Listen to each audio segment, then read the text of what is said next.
Hi, Ray here.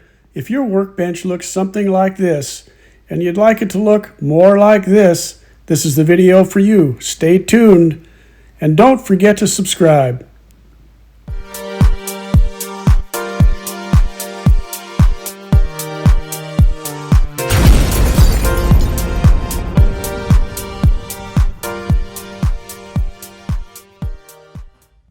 So I have a problem that a lot of people have to deal with. My garage, my two-car garage, is my workshop. It really takes a lot of effort to try to get everything done in a two-car garage that you need to get done and have all the tools that you need to have, and yet keep the space preserved for the cars in the garage. So I've tried over the years to be more efficient with how I store things in the garage and how I keep my garage set up for a workshop. A few years ago, I made these cabinets, which turned out to be really great for putting a lot of things in and getting stuff off of the floor, off of the counter, off of temporary shelving that I had, and these came out really well.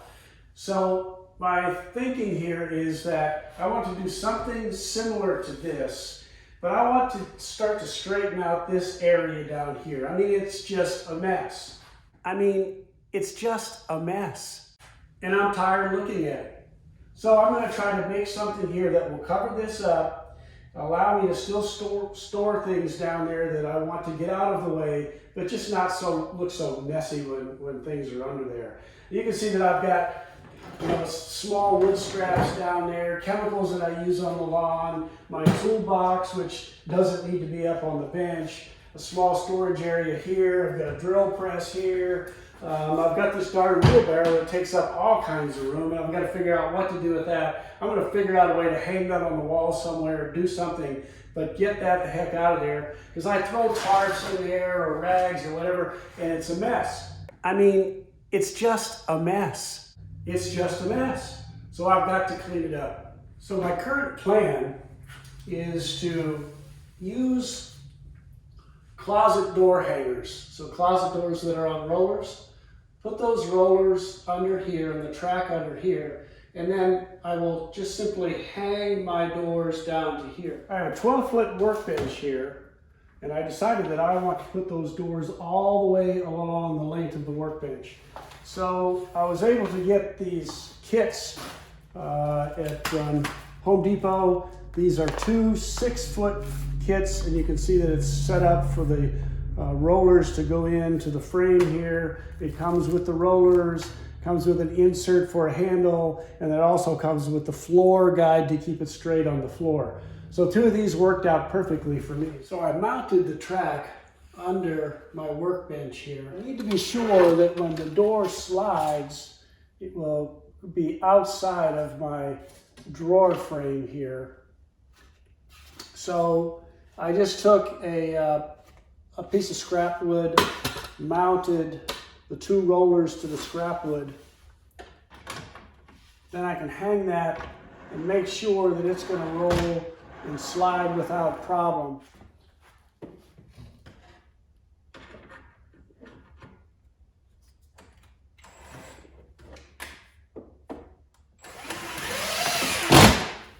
All right, step one is complete. The roller frame is up under my bench. Now I can have doors that can slide all the way along the length of my bench. Once I had the track set up, I wanted to make sure that I knew what length I wanted these to be and what width I wanted each door to be. Because I decided that what I was going to do is use the same plywood as I used up above on the cabinets. So I wanted sanded maple 3/4 inch plywood. I don't want to bring big 8-foot pieces of plywood home and cut them. So I wanted to know exactly what I needed to cut so I could go over to Lowe's or Home Depot and have them cut the plywood for me. So in this case, I figured that I had to be off the ground enough that it would slide over the casters that go down below here. So 34 inches is the perfect length for this door. After some measuring, I decided that I would have a 33-inch door, followed by a 33-inch door, followed by a third 33-inch door, which would give me access to my drawers and shelves and so forth under here.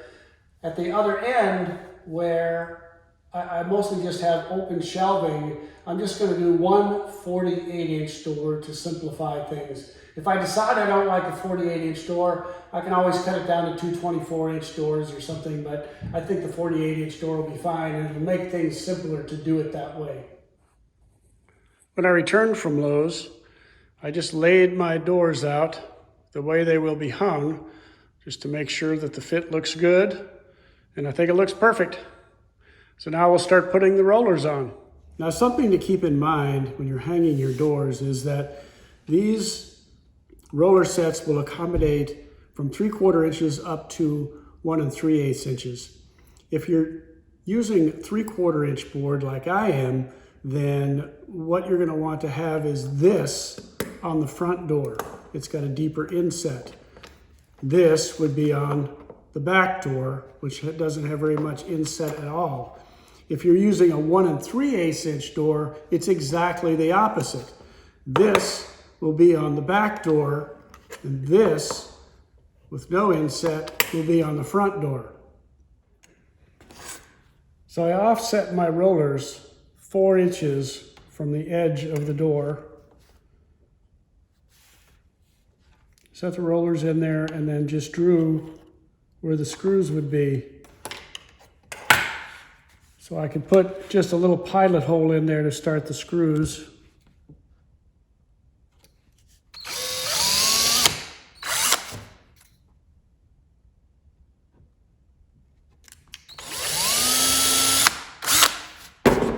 Now you're ready to attach the rollers to the doors.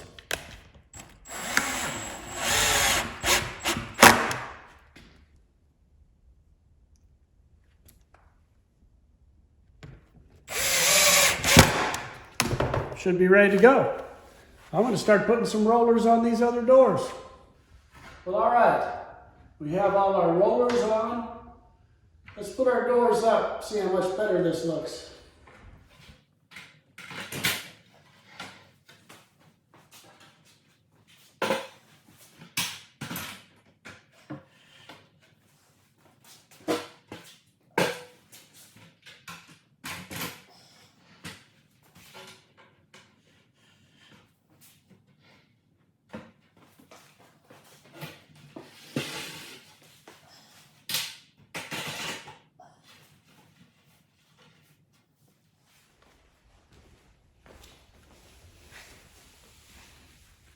Now, when you're hanging the doors, you're going to need to put a floor guide piece on the bottom. So that will catch your doors and keep them from moving around. So what I simply did, I didn't want to put holes in my concrete. So I just used Gorilla Glue. And if you're using a non-porous surface like metal or concrete, you put just a little thin coat of water. I just wiped water on the bottom of this and on the top of the concrete.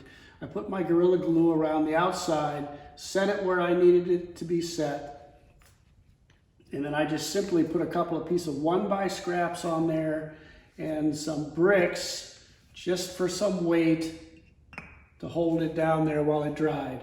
I let that dry overnight, and it looks like it's going to be perfect. So your doors will come into that glide, and they're fixed, and they won't flop around too much on you. So the next step is putting on our little fingertip inserts to be able to pull our doors open and closed. What I did was, while they were still hanging, I just put, you may not be able to see this, I put a little X where I wanted it to go. So when I pulled it off, I wouldn't get confused about where I was drilling my hole to put this in, because it's kind of a one-time exercise. Once you've got that hole in there, it's there permanently. I decided that I wanted my finger insert to be 4 inches from the top and 3 inches from the side. So I simply set this guide for 4 inches. I set this guide for 3 inches. And I can very quickly figure out that's exactly where I want my hole to be. This requires a 2 1/8 inch hole for this to fit into.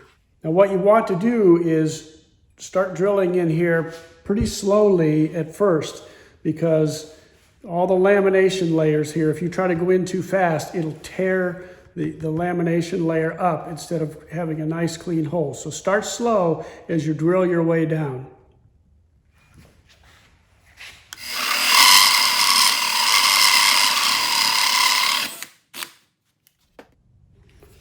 All right, so we got our hole in there. It's nice and clean. Take our finger insert, just pop it right in there.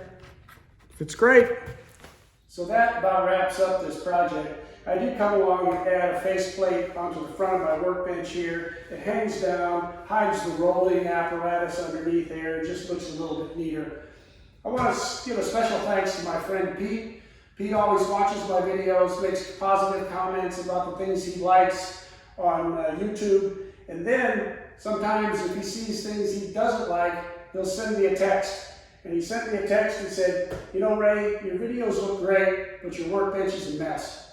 And so that was the impetus for me to do this project. I think it makes my workbench look so much more neat, so much more organized, so much more professional. And I really appreciate that comment, Pete.